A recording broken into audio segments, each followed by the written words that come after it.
Bon matin, Église de Portail. Bienvenue à ce 11e dimanche sans rassemblement. Certains se posent la question, pasteur, pourquoi chaque dimanche tu mentionnes le 7e, le 8e, le 11e dimanche sans rassemblement? Parce que dans la vie, on compte ce qui est important.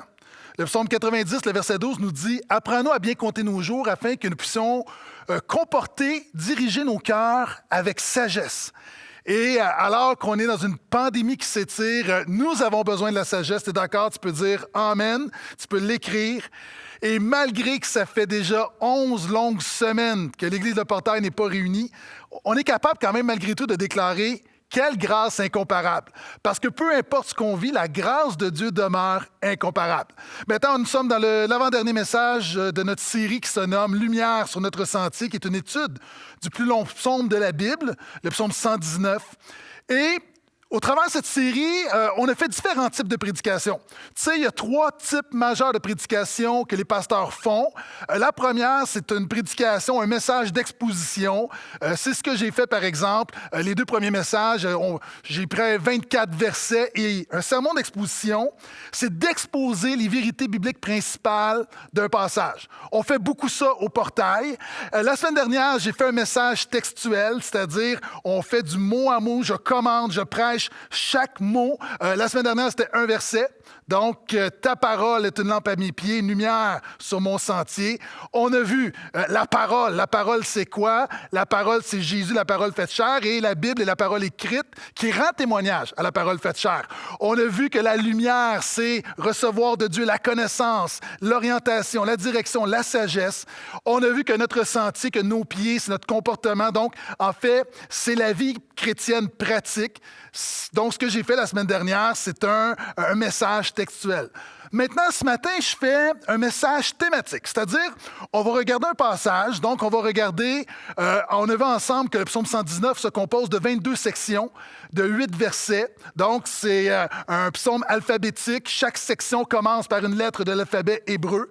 Et maintenant, ce matin, je vais prendre la 16e section, donc on va regarder ensemble les versets 121 à 128. Et il y a un thème qui se dégage de cette section et j'ai vraiment quelque chose sur mon cœur. J'ai vraiment quelque chose que je veux t'enseigner, que je veux prêcher sur un thème qui est vraiment important dans le psaume 119, le verset 121 à 128. Donc, sans plus tarder, voici ce que la parole de Dieu déclare. Le psalmiste dit « J'agis selon l'équité et la justice. Ne me livre pas à mes oppresseurs. Porte-toi garant de moi, ton serviteur, pour le bien. Que des gens arrogants ne m'oppriment pas. Mes yeux s'épuisent à attendre ton salut et l'annonce de ta justice. Agis envers moi, ton serviteur, selon ta fidélité. Apprends-moi tes prescriptions. Je suis ton serviteur. Donne-moi l'intelligence pour que je connaisse tes préceptes. Il est temps que le Seigneur agisse. Est-ce qu'il y a des gens qui croient que c'est une belle prière, une belle déclaration de dire « Il est temps que le Seigneur agisse. Il est temps que le Seigneur agisse dans ma vie. Il est temps que le Seigneur agisse dans ma maison. Il est temps que le Seigneur agisse dans nos villes. Il est temps que le Seigneur agisse au Québec. Il est temps que le Seigneur agisse dans le monde. » Si tu es d'accord avec ça, tu peux écrire « Amen ». Donc, le psalmiste dit « Il est temps que le Seigneur agisse. On viole ta loi. » C'est pourquoi j'aime tes commandements plus que l'or fin. C'est pourquoi en tout je considère toutes tes directives comme droites. Je déteste toute voie du mensonge. Et il y a 2 mots-clés qui reviennent 3 fois dans le passage. Premièrement, le premier mot-clé, c'est serviteur. Il dit, verset 122, « Porte-toi garant de moi ton serviteur ». Le verset 124, « Agis envers moi ton serviteur ». Le verset suivant, « Je suis ton serviteur ». Et c'est important de comprendre qu'un disciple de Jésus est un serviteur. Un chrétien est un serviteur. Un croyant est un serviteur. Ça veut dire quoi? Ça veut dire que le chrétien est celui qui réalise qu'en suivant Jésus, il ne lui fait pas une faveur. Un serviteur réalise qu'on peut croire en Dieu, mais on ne fait pas une faveur. On ne fait pas une faveur à Dieu en le louant. On ne fait pas une faveur à Dieu en le louant. Lorsqu'on obéit à la parole, on ne fait pas une faveur à Dieu. On ne fait pas une faveur à Dieu en donnant. On ne fait pas une faveur à Dieu en persévérant. Pourquoi? Parce que nous sommes des serviteurs, il est le maître. Et on réalise que peu importe ce qu'on fait, ce n'est pas une faveur qu'on fait à Dieu, c'est lui qui nous donne la faveur de le servir. La Bible nous dit que Dieu mérite la louange. Dieu est digne de louange, de puissance, de gloire. En fait, le serviteur sait que Dieu mérite nos vies. Donc, ce n'est pas une faveur qu'on fait à Dieu. Dieu mérite ta vie. Si tu es un chrétien, c'est pas une faveur. Dieu mérite ta vie. Dieu mérite qu'on l'aime. Dieu mérite qu'on le serve. Dieu mérite qu'on l'honore. Dieu mérite les meilleures années de ta vie. Il y a des jeunes qui sont là et qui se disent, lorsque ma vie va être faite, lorsque je serai établi, lorsque mes études seront finies, je vais suivre Jésus. Dieu mérite les meilleures années de ta vie. Dieu mérite ta santé. Dieu mérite le meilleur de tes énergies. Dieu mérite le meilleur de tes ressources. Dieu mérite ta repentance. Dieu mérite notre foi. Dieu mérite ma consécration. Il mérite qu'on marche dans la sainteté. Il mérite qu'on abandonne tout pour lui. Il mérite qu'on sacrifie tout pour lui. Il mérite qu'on renonce au péché pour lui. Dieu mérite nos vies. Dieu mérite qu'on vive pour lui. Dieu mérite qu'on meure pour lui. Reste avec moi, je vais commencer à prêcher, ça ne sera pas long. Le chrétien est un serviteur qui réalise qu'il ne mérite pas de servir ce Dieu qui mérite tout. Ça, c'est le premier thème. Et regarde le deuxième thème. C'est le verbe agir. Il se retrouve au verset 121, 124 et 126. Il dit « Agis envers moi ». En fait, le serviteur de Dieu sait que son Dieu agit. Que tous ceux qui croient que Dieu agit encore aujourd'hui, je te demande une faveur, écris « Dieu agit ».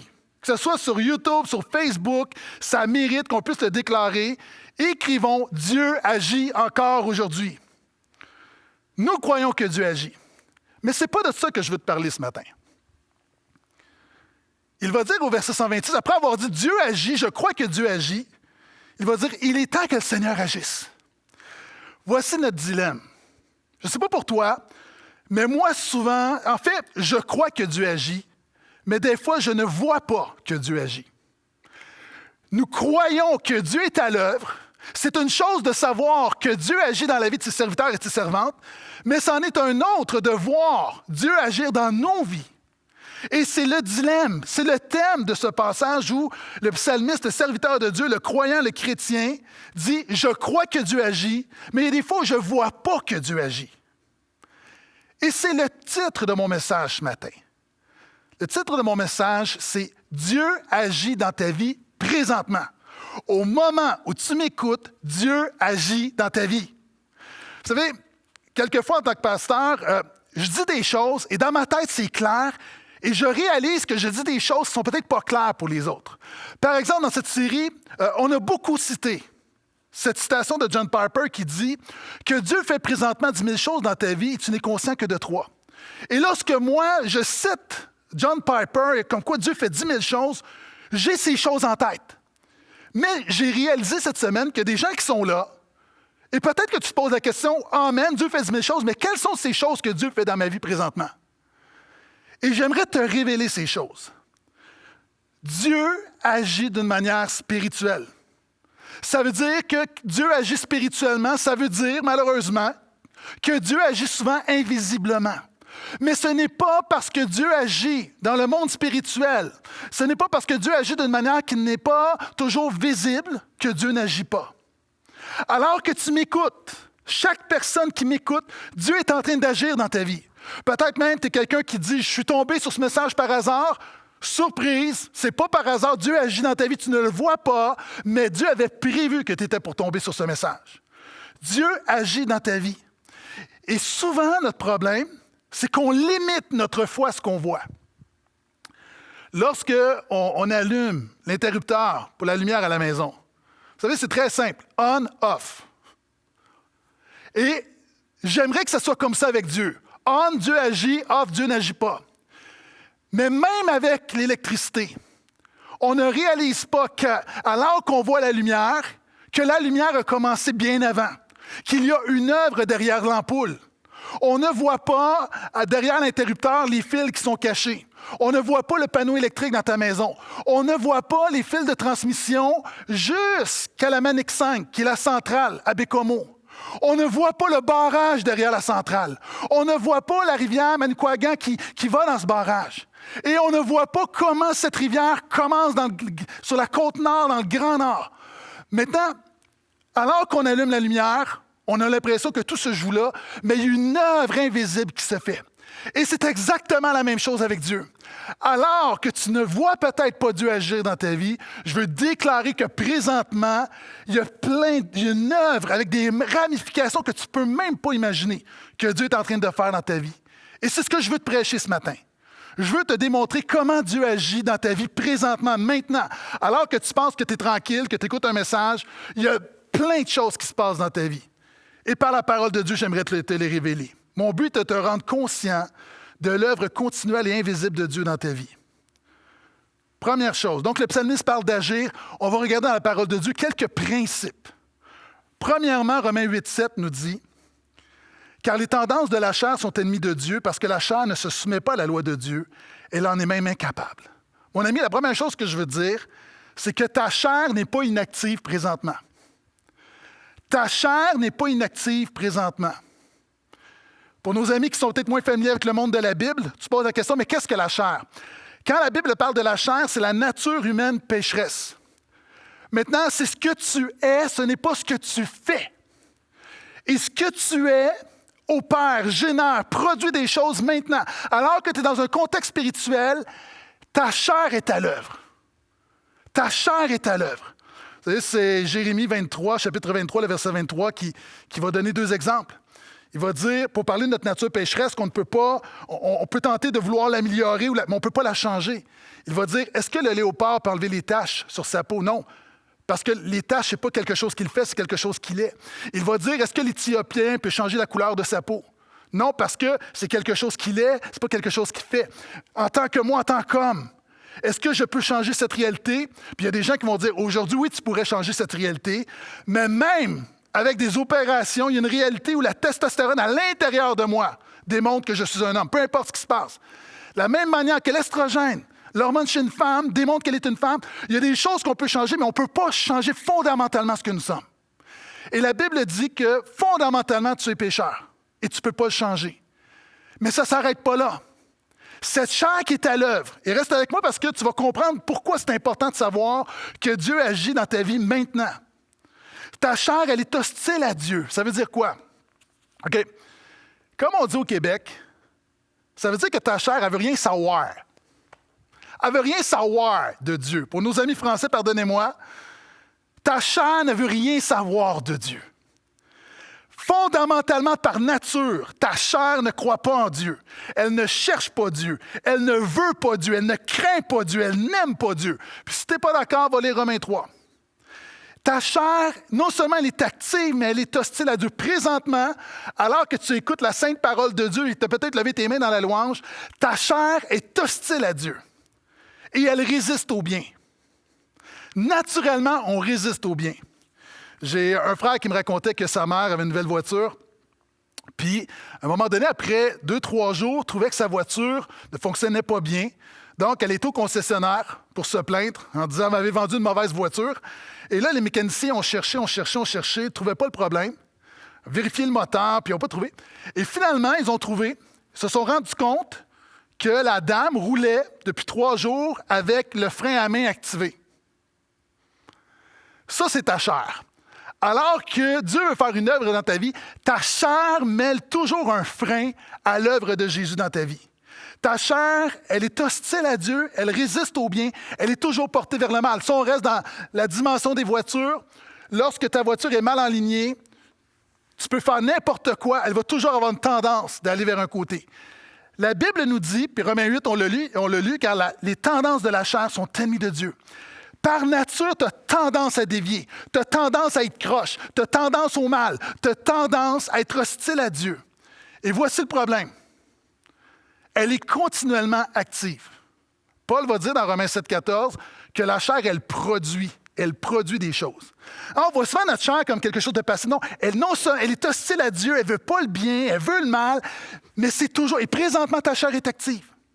Tu ne peux pas, je parlais de on and off, il n'y a pas d'interrupteur à ta chair. Ce n'est pas parce que tu écoutes un message sur Jésus que ta chair est à off. Ta chair, maintenant, elle est à on. Elle produit des choses. Lorsque j'étais étudiant, j'ai travaillé dans une usine, et cette usine, la production était 24 heures sur 24, 365 jours par année. Pendant des années, la production de cette usine n'a pas cessé. Ça roulait continuellement. Et la Bible dit que ta chair produit le péché 24 heures sur 24. Même quand tu dors, ta chair produit quelque chose. C'est ce qui a amené Jean Calvin à dire que le cœur humain est une usine de perpétuelle idole. Ta chair produit des idoles, c'est-à-dire ta chair va toujours chercher des choses pour remplacer Dieu, continuellement. La preuve, présentement, il y a des gens, tu écoutes le message, la bonne nouvelle de Jésus, et qu'est-ce que tu fais? Tu es en train de connecter avec d'autres sur Messenger, tu es en train de prendre tes messages, tu es en train de te promener sur Internet, tu écoutes d'une oreille distraite, tu dis, j'écoute le message, mais tu fais plein de choses. Pourquoi? Parce que ta chair est incapable de rester captive face à la parole de Dieu dans la présence de Dieu. Et là, je sens qu'il y a plein de monde qui sont en train de se repentir. Et là, il y en a d'autres qui disent, mais moi, pasteur, on est dans le salon, on écoute YouTube, on n'est pas comme ça. Toi aussi, ta chair. Tu es un peu comme les canards, alors que le canard est sur l'eau, et le canard a l'air tout tranquille. Sous l'eau, les petites pattes bougent. Et alors que tu écoutes le message, puis tu es là, Hallelujah, Kumbaya, ta chair, elle pédale, elle pédale, elle pédale, elle pédale, elle pédale. Et tu as besoin de comprendre que ta chair est toujours active. Ta chair n'est pas inactive présentement. Alors que je te prêche la parole de Dieu, il y a des gens, tu es peut-être même fâché par des choses que je dis. Il y a des gens que tu résistes, il y a des gens que tu penses que ça ne s'adresse pas à toi.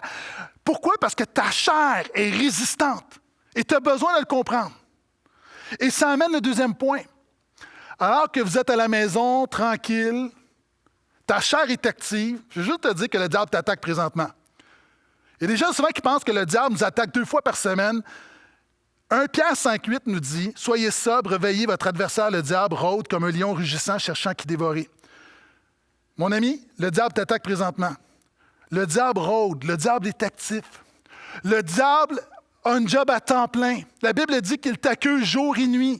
Le diable ne prend jamais de pause. Le diable travaille le dimanche. Le diable travaille maintenant. Il est payé tant double. Il travaille fort le dimanche matin, le diable. Le diable n'est jamais en congé, il ne prend jamais de vacances. Le diable ne t'a pas oublié. Il y a des gens, peut-être des nouveaux croyants, puis tu te dis, mais moi, le diable, cette réalité-là, c'est un peu comme, non, j'ai l'impression que le diable m'a oublié, je suis un peu sous le radar. Oh, mon ami qui ne t'a pas oublié. Maintenant, comment le diable t'attaque? Le diable t'attaque en semant des choses dans tes pensées. Dans son grand chapitre sur la chair et l'esprit, dans Galates 5, Paul va dire ensuite que le diable, en fait, c'est comme une semence. Au moment où moi, je te prêche la parole de Dieu, ou peut-être tu loues ou tu entends la prière, le diable sème des choses dans tes pensées. Et c'est pourquoi il est doublement actif le dimanche matin. Parce qu'alors que le Saint-Esprit sème des choses, sème la parole de Dieu dans ton cœur, le diable veut contrecarrer en mettant toutes sortes de choses. Le diable, dès que tu es dans un contexte spirituel, le diable va semer une distraction. Tu es là le matin, tranquille, tu ouvres ta Bible, tu dis « Maintenant, je vais prier, je vais juste étudier la parole de Dieu. » Puis comme on dit en hébreu, « out of nowhere », des pensées qui jaillissent, qui popent. Tu es à l'église. Ça, c'était autrefois, mais très bientôt. On va tous être réunis, on a hâte de prendre la communion ensemble. Tu es à la maison, il y a une réalité où il y a des distractions. J'en parlais tout à l'heure. Hein, le diable veut t'amener à faire plein de choses. Il veut t'amener à ce que tes pensées ne soient pas captives à la parole de Dieu. Alors que tu entends des choses, tu m'entends prêcher, le diable va semer des doutes. Il y a des gens qui, tout à coup, venant de nulle part, une inquiétude qui revient. Lorsque tu pries, tu dis « je vais commencer à prier », puis pour une raison que tu ignores, il y a comme une offense qui te rappelle ce qu'un frère ou une sœur ou un parent t'a fait. Et là, ça fait mal. Et là, au lieu de focaliser sur la prière, tu focalises sur l'offense. Le diable a réussi. Je me souviens d'un jeune homme qui me disait « Pasteur, un dimanche matin, je suis dans la louange, je suis en train de louer Jésus, puis nulle part, il y a comme une image obscène qui vient dans mon esprit. » Encore une fois, le diable sème des choses. Le diable t'attaque. Donc, alors que tu m'écoutes, il y a un combat spirituel qui fait rage. Tout semble tranquille en ce beau dimanche matin, ou peu importe quand tu écoutes ce message, mais la réalité, c'est que le diable fait une œuvre. Et le problème, c'est que le diable donne ce que ta chair veut. Le diable n'a pas besoin de te convaincre longtemps. Le diable, ta chair veut le diable. C'est pourquoi Jésus dit que l'être charnel, le diable est son père. Puis je sais qu'il y a des gens qui t'ont offusqué. Mais pourquoi le diable est si efficace? Parce qu'il te donne exactement ce que tu veux. Il te donne ce que ta chair veut. Si je veux attraper, piéger un écureuil, je l'attire avec des pinottes, comme on dit au Québec. Maintenant, si je veux attirer un ours, je ne vais pas prendre des pinottes, je vais prendre un poisson. Si je veux attirer un lion, je ne crois pas que des pinottes vont attirer le lion, mais de la viande va attirer le lion. Chaque créature a sa tentation, a son appétit. Maintenant, le diable te connaît parfaitement et il te donne ce que tu veux. C'est un peu comme un Tinder spirituel. Tinder, à ce qu'on m'en a dit, c'est une application où, pour des rencontres d'un soir, tu regardes et tu regardes des profils. Puis si là, j'ai pas la bonne histoire, pardonnez-moi, là, tu devrais être rassuré que je suis pas là-dessus, OK? Et là, à un moment donné, si, par exemple, tu es un homme, tu vois une fille que, OK, elle est de ton goût, mets ça à droite, il y a comme un clic. Et de l'autre côté, celle ou ça te choisit, perfect match. Je veux juste te dire qu'entre ta chair et le diable, c'est un perfect match. Il y a un match parfait. Pourquoi? Parce que ta chair a le péché que le diable veut et le diable a la tentation que ta chair veut.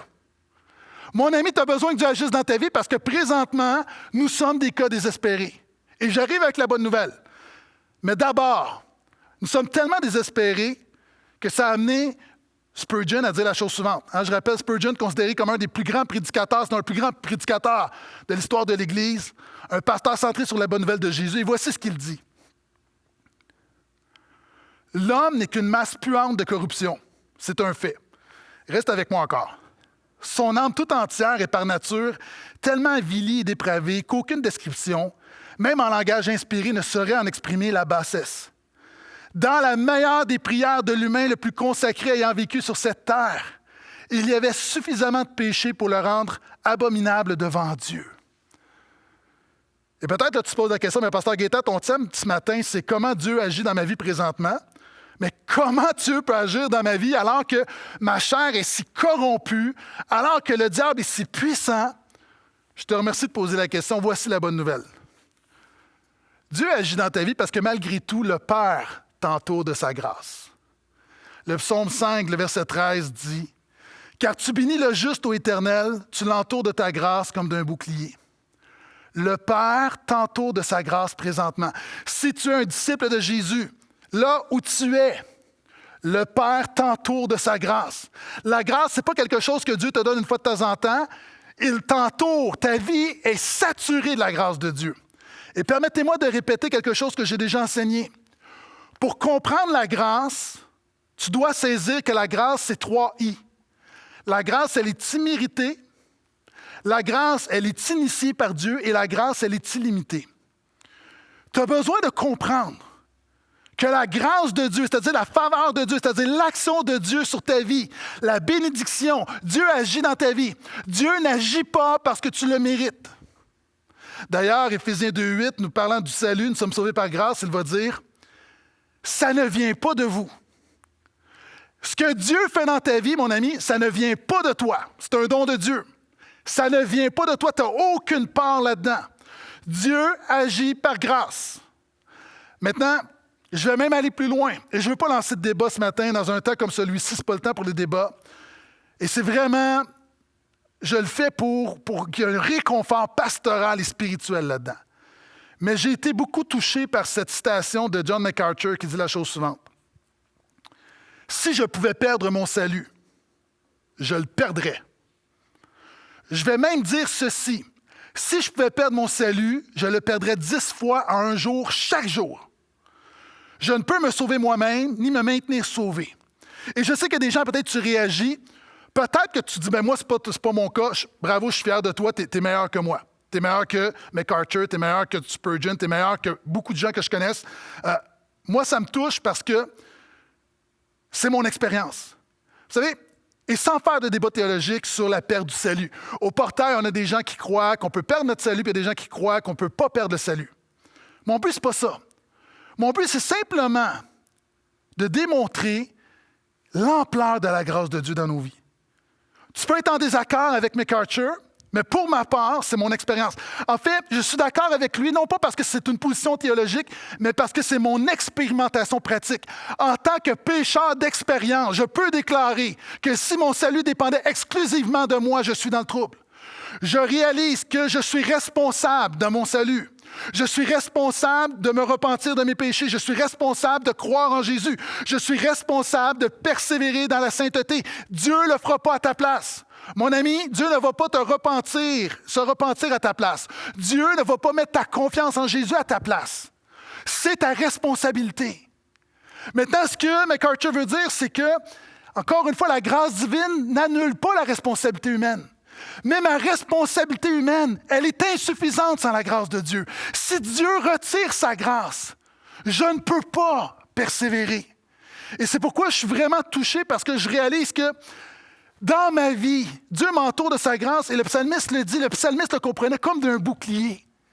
Dieu me protège de moi-même, alléluia.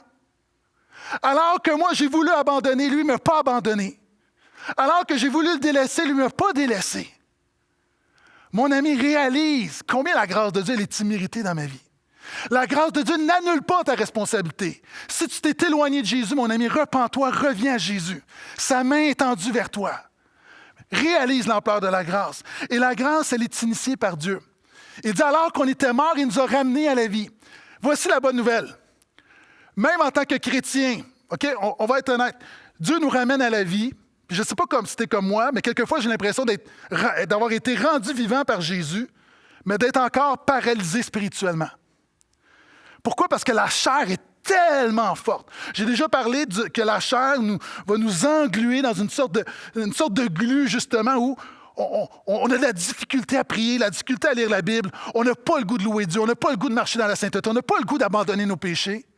Il y a des gens ici, tu as un problème de couple, et tu as passé l'étape de prier, tu as lancé la serviette, tu n'as même pas le goût que Dieu restaure ton couple. Il y a des gens, tu as un problème dans ta famille, puis tu n'as même plus le goût d'y penser, d'en parler. Tu as juste abandonné. Il y a des gens, ton zèle, tu as perdu tout appétit pour tout ce qui est spirituel. Il y a des gens qui, déjà, là, tu es en ligne, mais déjà, là, dans les derniers mois, tu diminuais, tu venais presque plus à l'Église, tu as perdu tout appétit, toute envie, tout zèle pour la maison de Dieu, pour les frères et les sœurs, pour l'évangélisation, pour la prière. Tu n'as juste pas le goût. La bonne nouvelle, c'est que Dieu ne va pas attendre que tu aies le goût pour le faire. La grâce, elle est initiée par Dieu. Dieu va faire une œuvre dans ta vie alors que toi, tu ne veux même pas qu'il le fasse quelquefois. Alléluia! Dieu agit dans la vie de ceux qui veulent, mais même dans quelquefois, tu ne veux pas. Il y a des choses que je ne voulais pas que Dieu change dans ma vie et Dieu le fait pareil. C'est pourquoi Paul va dire, il nous donne le vouloir et le faire. Alors que tu ne veux pas, Dieu te donne la volonté de le faire. Il te donne le vouloir et le faire, il te donne aussi la capacité de le faire. Il y a des gens, tu fais face à des défis, ça te semble tellement insurmontable que tu dis, j'ai même pas le goût. Dieu peut initier quelque chose dans ta vie. Le Père t'entoure de sa grâce présentement. Alors que tu m'écoutes, la grâce de Dieu est partout autour de toi. Chacune de tes respirations est une démonstration de la grâce de Dieu. Puis la grâce, elle est illimitée. Il y a des gens, tu dis, mais pasteur Gaétan, moi, je suis tellement profond dans mon péché. Ça fait tellement de fois que je reviens à Jésus. Je pars, je reviens, je pars, je reviens. J'ai l'impression que j'ai vraiment épuisé la grâce de Dieu. La parole de Dieu déclare que Dieu t'entoure de sa grâce. Il n'y a pas de quota à la grâce de Dieu. Il n'y a pas de niveau à la grâce de Dieu. Il n'y a pas de degré à la grâce de Dieu. Il n'y a pas une quantité maximale où Dieu dit, ben là, je t'ai fait assez grâce, c'est fini. Non. La Bible dit que là où le péché abonde, c'est-à-dire lorsque vraiment là, ton péché est nombreux, tu es profond, puis ça fait longtemps, puis plein de fois que tu retournes dans le même péché, alors que ton péché abonde, la grâce surabonde. Ton péché, la grandeur de ton péché ne va jamais venir à bout de la grandeur de la grâce de Dieu. C'est comme cet enfant qui est sur la plage, qui prend son petit seau, puis qui tente de vider la mer. Mon ami, tu es là ce matin, puis tu as ton petit seau, puis tu penses que tu vas vider l'océan de la grâce de Dieu. Dieu, présentement, là, il t'entoure de sa grâce. Réalise, alors que tu es là, tu es entouré de la grâce de Dieu. Elle dépasse. Si tu avais l'occasion de voir spirituellement, tu verrais le Père t'entourer de la grâce. Il y a tellement de choses que Dieu t'a préservées que tu vas seulement réaliser au ciel. Pourquoi? Parce que la grâce est un bouclier sur ta vie. Et voici une autre chose. Non seulement le Père t'entoure de sa grâce, pourquoi? Parce que oui, ta chair est active, le diable t'attaque présentement. Mais regarde, Jésus intercède pour toi présentement. Maintenant, là, Jésus prie pour toi. Romains 8, 34. Jésus-Christ est mort, bien plus, il est ressuscité, il est à la droite de Dieu, il intercède pour nous. Le Père t'entoure de sa grâce présentement. Maintenant, là, au moment où je prêche, Jésus est en train de prier. Il prie pour moi, il prie pour toi. Il prie pour nous. Et là, je veux être clair. Je veux pas de confusion. C'est-à-dire, il y a des gens qui pourraient dire, mais OK, il y a le Père, il y a le Fils. Est-ce que, puis j'imagine que tu vas parler du Saint-Esprit, est-ce que les chrétiens adorent trois dieux? Je répète ce que je dis souvent. Pourquoi? Je ne me lasse pas de vous répéter les mêmes choses. C'est une sécurité, comme dit l'apôtre Paul. Nous croyons à un Dieu. Les chrétiens ont un seul Dieu, existant éternellement en trois personnes, le Père, le Fils et le Saint-Esprit, qui sont dans une parfaite unité relationnelle. Ça s'appelle la Trinité. Maintenant, il y a deux dimensions. OK, reste avec moi, là, tu pourras utiliser ces mots-là ensuite dans ton brunch, tu vas avoir l'air intelligent. On parle de l'ontologie de la Trinité et de l'économie de la Trinité. OK, reste avec moi, là, je fais de la théologie pendant 12 secondes. Tu es capable de survivre. L'ontologie de la Trinité, c'est ce que je viens de dire, qu'il y a un Dieu existant éternellement en trois personnes. Mais il y a ce qu'on appelle en théologie l'économie de la Trinité, c'est-à-dire qu'il y a un seul Dieu, mais le Père, le Fils et le Saint-Esprit ont des rôles respectifs dans leur relation avec la création. Donc, le Père est celui qui fait grâce. Le Père est celui qui planifie le plan. Il est l'auteur du salut. Jésus l'accomplit et et le Saint-Esprit va l'activer, va l'actualiser. Maintenant, quand tu as compris ça, tu comprends que le Père te fait grâce et tu comprends que Jésus intercède pour toi. Jeudi, c'était le jour de l'Ascension. En France, j'étais en France il y a 2 ans et c'était un jour férié. Au Québec, l'Ascension, on n'en parle pas beaucoup. Mais c'est important, l'ascension de Jésus, lorsqu'il est monté vers le Père. L'ascension met fin, premièrement, aux limitations physiques de Jésus. C'est pourquoi Jésus va dire « Tout pouvoir m'a été donné sur le ciel, sur la terre et dans les cieux, et je suis avec vous tous les jours jusqu'à la fin du monde. » Pourquoi? Parce que lorsque Jésus est monté vers le Père, ça a mis fin à ses limitations de l'espace-temps. Et c'est pourquoi il peut régner sur toutes choses, puis il peut être avec tout le monde tous les jours jusqu'à la fin du monde. Deuxièmement, son ascension permet sa médiation. J'ai souvent cité le verset le verset de Timothée, 1 Timothée 2,5, qui dit qu'il y a un seul médiateur entre Dieu et les hommes. Et le verset continue en disant « Jésus-Christ, homme ». Jésus est venu. L'incarnation est venue. Le Fils de Dieu est devenu un homme, il est remonté et il a fait en sorte que notre humanité est entrée au ciel. Pourquoi je sais que je peux aller au ciel? Parce que Jésus est au ciel, il est un précurseur pour nous. Il est un médiateur, il est à la droite de Dieu le Père, et Jésus, pleinement Dieu, pleinement homme, est le parfait médiateur entre l'humanité et le Père. Mais je vais arriver au troisième point. Ça permet non seulement la fin des limitations, ça permet la médiation de Jésus, ça permet l'intercession de Jésus. Je ne sais pas pour toi, mais moi, ça me touche quand quelqu'un me dit « Pasteur, je prie pour toi » ou « Gaétan, je prie pour toi ». Quand quelqu'un prie pour nous, ça nous encourage. Parce qu'on se dit, ça peut juste aller du bon bord. Hein? Comme on dit au Québec, ça peut juste aller du bon bord, la situation peut seulement s'améliorer. Quand quelqu'un prie pour moi, ça me réconforte. Je me dis, je ne suis pas seul dans mon défi, je ne suis pas seul dans mes problèmes, je ne suis pas seul avec mon besoin. Quand quelqu'un prie pour moi, ça me valorise. Je me dis, wow, je suis assez important pour qu'il prenne quelques instants de son précieux temps pour prier pour moi. Quand quelqu'un prie pour moi, certaines personnes, ça donne une assurance. Vous savez, il y a des gens, là, quand ils disent, je vais prier pour toi, tu sais qu'il va prier. Tu sais, des gens qui vont prier pour toi, mais il y a du monde qui vont prier pour toi. Il y a du monde qui prie. Il y a du monde qui prie, il y a du monde qui prie. Et moi, de savoir que Jésus prie pour moi, maintenant, tu es là. Peut-être tu es découragé, peut-être tu es abattu, peut-être tu es tenté, peut-être tu es fatigué, peut-être tu es malade. Jésus prie pour toi. Il est à la droite de Dieu le Père. Il prie pour toi. C'est encourageant. C'est encourageant de savoir que Jésus prie pour nous. C'est réconfortant. C'est valorisant. Le Seigneur des Seigneurs, le Roi des Rois, prie pour Gaétan Brassard. Il prie pour toi. Wow! Et non seulement, c'est quelle assurance. Il y a quelquefois, il y a des guerriers de prière. Quand ils prient pour toi, tu as comme une confiance parce que tu te dis, il y a des gens, là, ça rentre au poste. Non pas que leur prière est plus puissante, mais il y a des gens qui ont appris à prier. Il y a des gens qui mettent le temps de prier. Il y a des gens qui persévèrent dans la prière. Imagine, Jésus qui prie pour toi jour et nuit. On parle beaucoup du diable qui nous accuse jour et nuit. Mais jour et nuit, Jésus rappelle au Père l'œuvre qu'il a fait. Jour et nuit, il te garde dans ses prières. Et alors que tu es là, alors qu'on est ensemble depuis une quarantaine de minutes, ça fait Jésus priait avant, il prie pendant, il va prier après. Mon ami, Jésus prie pour toi. Écris, que tu puisses écrire « Jésus prie pour moi ». Dis à quelqu'un à côté de toi « Jésus prie pour toi ». Et je continue. Voici une autre chose que Dieu fait dans ta vie présentement. Non seulement le Père t'entoure de sa grâce présentement, pourquoi? Parce que ta chair est active, le diable t'attaque présentement. Jésus intercède pour toi présentement, mais le Saint-Esprit t'aide présentement.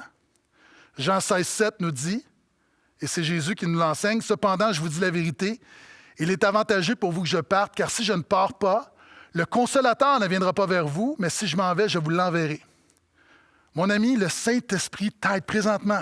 Le Saint-Esprit te porte. Tu ne le vois pas, mais le Saint-Esprit te porte. Imagine, tu es entouré de la grâce du Père. Jésus prie pour te porter dans ses prières. Et le Saint-Esprit te porte.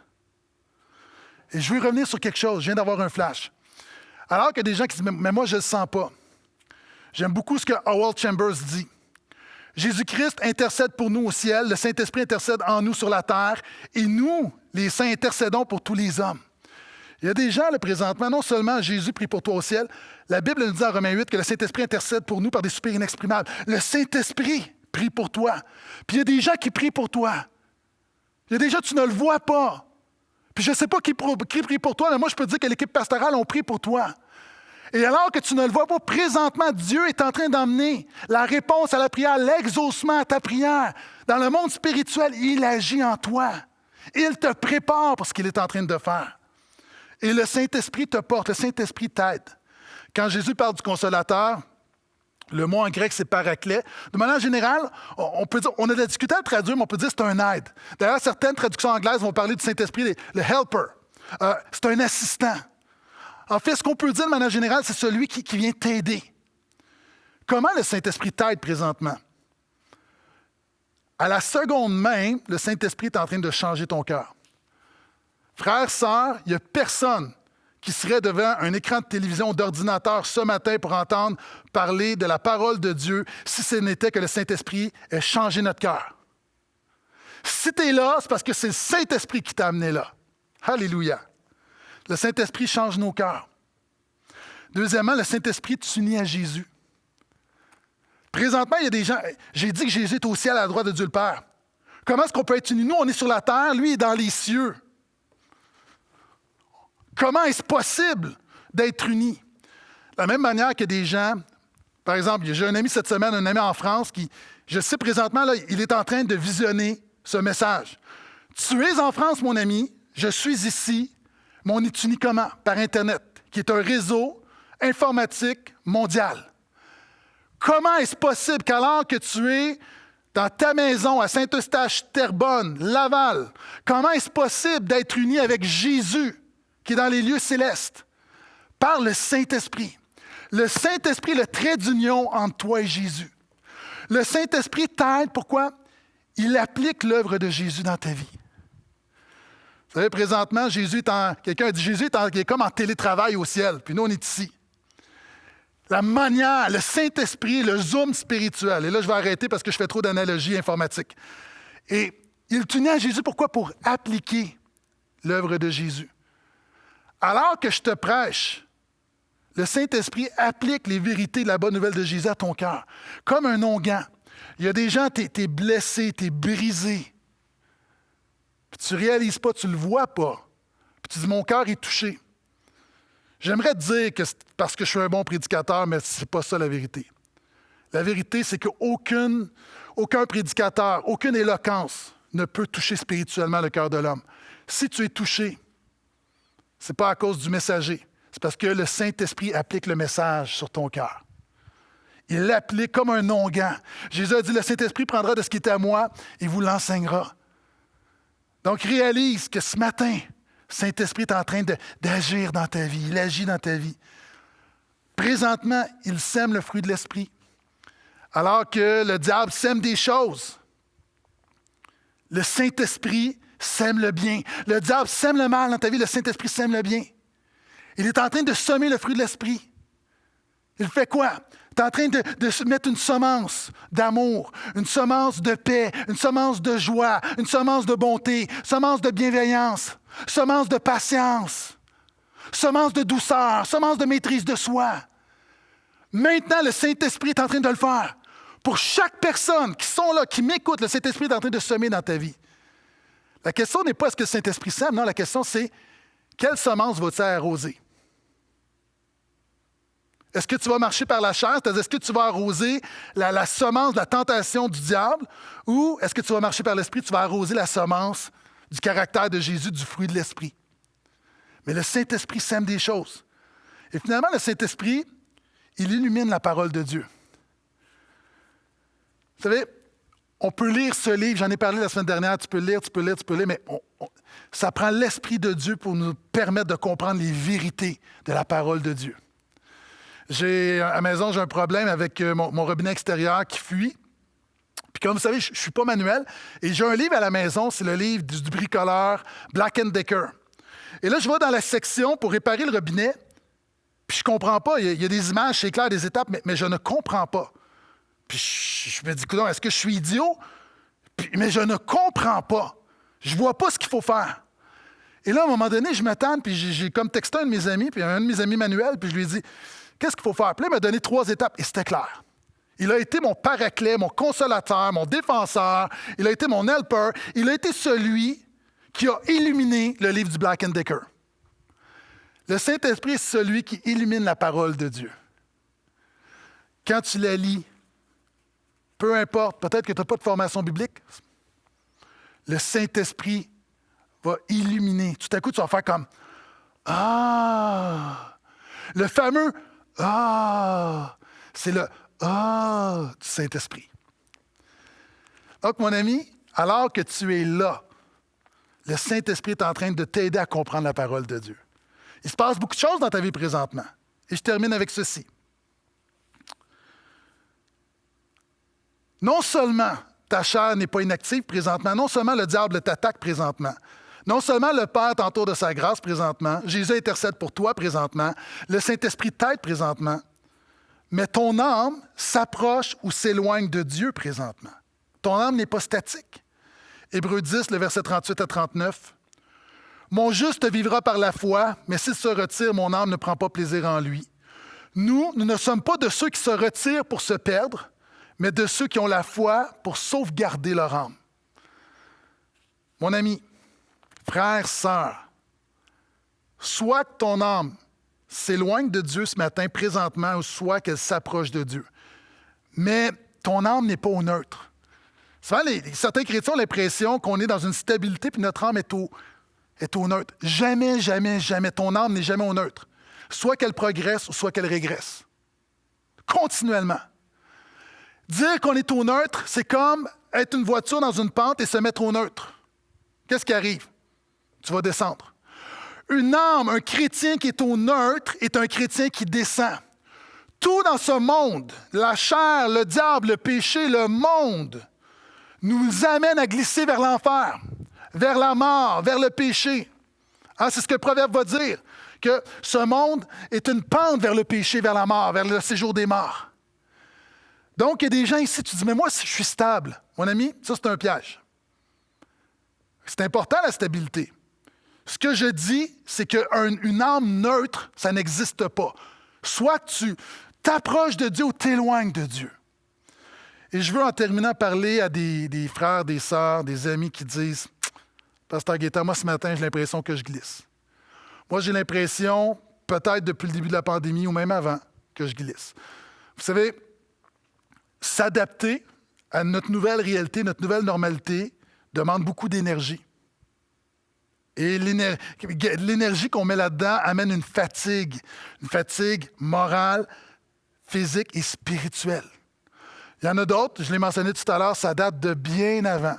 Donc, la pandémie a le dos large, mais ton problème spirituel, la faute, ce n'est pas la pandémie, c'est ton cœur. Puis il y a des gens, peut-être, tu dis, dernièrement, je me sens glissé. Je sens que ma chair me tire vers le bas, le diable me tire vers le bas.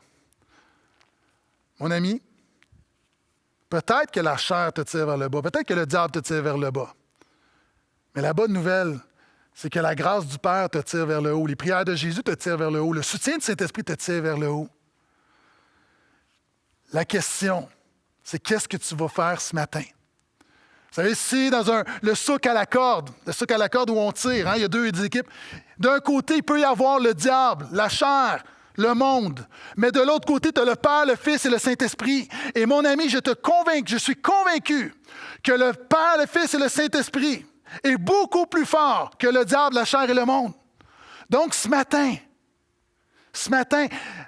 Seigneur, freine ma chute. Seigneur, ce matin, retiens-moi. Et il va le faire. Il va le faire. Alors qu'il y a quelques minutes, ton âme, tu as commencé à visionner cette réunion, ton âme est en train de descendre, de glisser. Maintenant, il est possible qu'alors que cette réunion va se terminer, que tu vas aller en sens inverse. Pourquoi? Parce que Dieu agit dans ta vie ce matin. Il veut agir. Il veut te faire grâce. Il veut te ramener à lui. Ta responsabilité, c'est de reconnaître ton péché, de reconnaître ton état et de crier à Dieu, de dire « Seigneur, aide-moi, sauve-moi, utilise-moi, retiens-moi. » Et sais-tu quoi?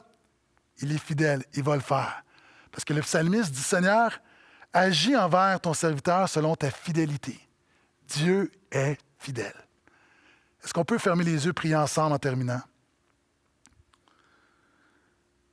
Je vais faire quelque chose que je n'ai pas fait beaucoup jusqu'à maintenant en ligne, mais je vais faire un appel. Ce n'était pas prévu, mais je sens sur mon cœur, je vais faire un appel pour des hommes et des femmes, premièrement, qui sont sans Jésus, qui veulent venir à Jésus.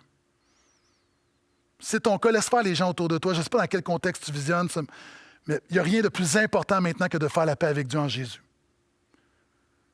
Donc, je prie pour ces amis, ces hommes et ces femmes qui ont une conviction, le Saint-Esprit te dit, viens à Jésus. Il agit dans ta vie.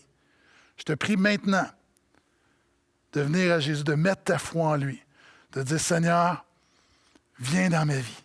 Viens dans ma vie, j'ai besoin de toi. Viens pardonner mes péchés. Pardonne ma révolte.